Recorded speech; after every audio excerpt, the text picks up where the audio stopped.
ये सरकार हमें घोस्ट कर रही है और टॉक्सिक जवाब दे रही है, लेकिन हम जानते कि डुलुलु हो गई सरकार क्या हो और गई? डुलुलु अच्छा, डिल्यूजनल, ओके। और इनका हम सुलुलु निकालेंगे सोल्यूशन। कोई किसी तरीके का कोई लेना देना नहीं है। आप पॉलिटिकल किसी तरीके की लिंकअप से इनकार कर रहे हैं। जी नहीं है आप कुछ, दोनों के बीच में। नहीं कुछ नहीं है, लेकिन बिल्कुल नहीं। मैं तो लाई डिटेक्टर टेस्ट करवा दो सर। जो योजना है बेटा बढ़ाओ योजना, ये चल रही है। ये आप बड़ा आरोप लगा रहे हैं, मानहानि का मुकदमा हो सकता है। अरे! आजकल ये बहुत चलन में है। करे मुझ पे, मैं तो कह रहा हूँ करे। क्या हम ये देखने वाले हैं कि जैसे जंतर मंतर पर एक प्रोटेस्ट अभी चल रहा है नीट पेपर लीक को लेकर के, इथेनॉल ब्लेंडिंग को लेकर के, ऐसा ही कोई प्रोटेस्ट आने वाले दिनों में आपके दिमाग में है? जी, अभी हमने जंतर मंतर पे प्रोटेस्ट किया, एक दिन का आपने किया? एक दिन का किया, ठीक है। ये नहीं उठे। अब हम कैंडल लाइट मार्च करेंगे इंडिया गेट से, तब भी नहीं उठेंगे। अब फिर हम सारे शहरों में जाएंगे, हम लोगों को इकट्ठा कर रहे हैं और लोग हमारे साथ ऑर्गेनिकली जुड़ रहे हैं। दूसरी चीज जो फिर मैं जेंजी लैंग्वेज में करता हूँ, ये सरकार हमें घोस्ट कर रही है और टॉक्सिक जवाब दे रही है, लेकिन हम जानते कि डुलुलु हो गई सरकार क्या हो और गई? डुलुलु अच्छा, डिल्यूजनल, ओके। और इनका हम सुलुलु निकालेंगे सोल्यूशन। अच्छा।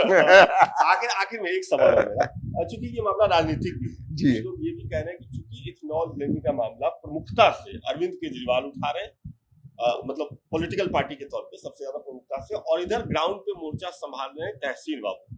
तो क्या अरविंद केजरीवाल जी से कोई बातचीत हुई है आपकी? किसी तरीके का कोई लिंक है नहीं, दोनों का हम आपस में इस मुद्दे पर? नहीं, हम इस चीज का इस्तकबाल करते हैं, इस चीज को हम वेलकम करते हैं कि माननीय भूतपूर्व मुख्यमंत्री दिल्ली के, उन्होंने इस बात को उठाई। तो हम कहते हैं कि सारे जो राजनीतिक दल है उसको उठाना चाहिए, यहाँ तक कि भाजपा के जो मेंबरान है उनको भी उठाना चाहिए। उनके भी वोटर, सबसे अधिक उनके वोटर नाराज है, उनको भी इस चीज को उठाना चाहिए। और जो भाजपा के सांसद है, जो भाजपा के विधायक है, वो जाकर उनके मंत्रियों को मिलकर बताए कि ये नहीं करना चाहिए। कोई किसी तरीके का कोई लेना देना नहीं है। आप पॉलिटिकल किसी तरीके की लिंकअप से इनकार कर रहे हैं। जी नहीं है आप कुछ, दोनों के बीच में। नहीं कुछ नहीं है, लेकिन बिल्कुल नहीं। मैं तो लाई डिटेक्टर टेस्ट करवा दो, लेकिन उससे भी ज्यादा नहीं, उससे पहले बातचीत में भी कुछ चीजें नहीं, निकल आती कुछ नहीं हुआ, किसी ने कुछ नहीं मांगा। जो कंटेंट में डाल रहा हूँ उसको वो उठा के प्रेस कॉन्फ्रेंस में बोल रहे। लेकिन उसके ऊपर मैं एक चीज करना चाहता हूँ, मान भी लो कि मैं पॉलिटिकल हूँ, जो मैं हूँ पॉलिटिकल, तो गलत क्या है? एक लोकतांत्रिक मुल्क है। क्या आदरणीय नरेंद्र मोदी साहब राजनेता नहीं है? क्या आदरणीय अमित शाह जी नहीं करते राजनीति? क्या आदरणीय राजनाथ सिंह जी नहीं करते राजनीति? क्या आदरणीय विपक्ष के नेता राहुल सर नहीं करते राजनीति? क्या राजनीति करना है देश में बुरा कब से होगा? भाई हम राजनीति करते तो हम लोकतांत्रिक मुल्क है। ये नया चीज भाजपा ने निकाला, इस पे राजनीति मत करो, उस पे मत करो। भाई तो राजनीति नहीं करे तो क्या करे? नॉर्थ कोरिया बना इस देश को? राजनीति करना मेरा अधिकार है। क्या महात्मा गांधी जी नहीं करते थे? क्या पंडित जवाहरलाल नेहरू जी नहीं करते थे? क्या वल्लभ भाई पटेल नहीं थे राजनेता? क्या मौलाना आजाद नहीं थे? ये क्या नई चीज लगाई इन्होंने? मत करो। हमारा किसी राजनीतिक दल से कोई लेना नहीं है, भाजपा भी करे इस पे राजनीति, कोई मनाही नहीं है, पर राजनीति को गाली देना बंद कीजिए। ये खुद राजनेता है। मोदी जी क्या करते थे?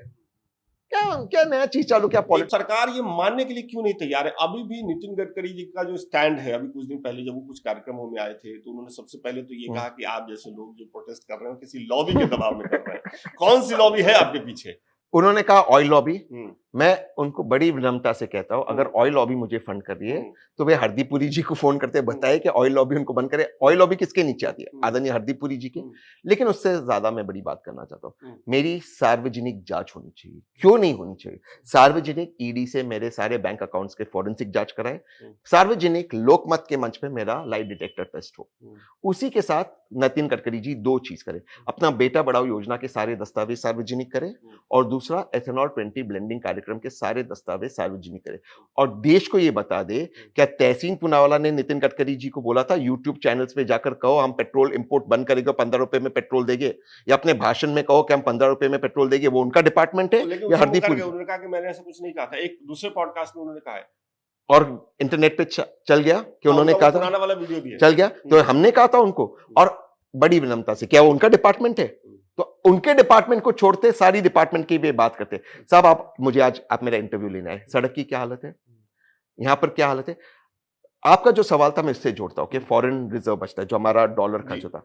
साहब अगर केवल 1.90 लाख करोड़ मेरे ख्याल से बताया बचा। सरकार ने कि विदेशी मुद्रा हमने बचाया है। भाई सरकार ने बताया कितने साल में बचा है, ये 12 साल में बचा है, यानी कि सालाना 40,000 करोड़, और मैं उसको मानता हूं बड़ा अमाउंट है साहब। अगर ये सिर्फ सड़कों को ठीक कर दे, सिर्फ सड़कों को ठीक कर दे, वर्ल्ड क्लास नहीं करना, सिर्फ ठीक करना, ये जो सड़कें बाहर है, इंक्रोचमेंट हटा दीजिए जो इनका वोट बैंक है, और ट्रक्स को कहीं लेफ्ट साइड पे चलाए जो नितिन गडकरी का डिपार्टमेंट है, हम सालाना 3 लाख करोड़ बचेंगे, 3 लाख करोड़।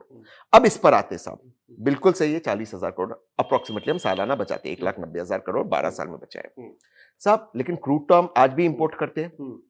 क्रूड में जो पेट्रोल है केवल 20% देश यूज करता, उसका 20% एथेनॉल, बाकी तो 80% जा रहा है।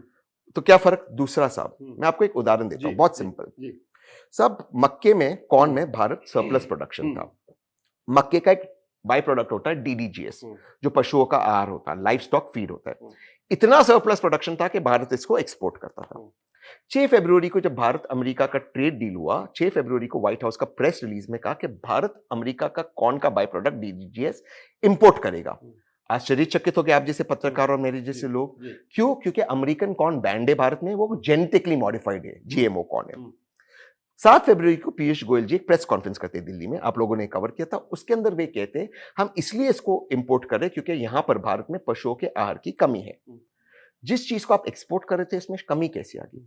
तब पता चला कि 45% कॉर्न, मक्का, आपने एथेनॉल में डाइवर्ट किया। तो साहब जिस चीज को आप एक्सपोर्ट करते डॉलर कमाते, उसी को इंपोर्ट करते आप डॉलर खरीद रहे हो। तो साहब मेरा आपसे सवाल है कि आपका फॉरेन रिजर्व बचा है कि नहीं? ये 1,90,000 में आपने कमाया। दूसरी चीज साहब, क्या आप जानते हो खुद एथेनॉल भारत इंपोर्ट करता है, जो एथेनॉल, क्यों? क्योंकि वो इंडस्ट्रियल एथेनॉल इंपोर्ट करता है। तो जो एथेनॉल पहले बनते आप इंडस्ट्री में यूज करते थे, आप उसको इंपोर्ट कर रहे हो, तो आपका कौन सा फॉरेक्स बच रहा है? और साहब फूड सिक्योरिटी का किसने देखा है? आप चावल को वहां डाइवर्ट कर रहे हो, बाकी चीजों को डाइवर्ट कर रहे हो, तो जो खाने का दाम ऊपर जाएगा। मान लीजिए सारे किसान भाई बहन गन्ने में, चावल में और कॉर्न में लग जाते हैं, तो बाकी वेजिटेबल्स, तो आप वेजिटेबल ऑयल इंपोर्ट करोगे, उसका बिल बताइए ना, और फिर इसका हिसाब की हो सकता है फिर भी विकास हो, तहसील तो हो। सरकार ये ऐसा क्यों कर रही है आपके हिसाब से? आप तो इतना सब कुछ समझ रहे हैं, जांच रहे हैं, तो इसके पीछे इतनी जल्दीबाजी, इतना सब कुछ बोलना चालना क्यों हो रहा है आपके हिसाब से? सर जो योजना है बेटा बढ़ाओ योजना, ये चल रही है। या बड़ा आरोप लगा रहे हैं, मानहानि का मुकदमा हो सकता है, आजकल ये बहुत चलन में है। करें मुझ पे।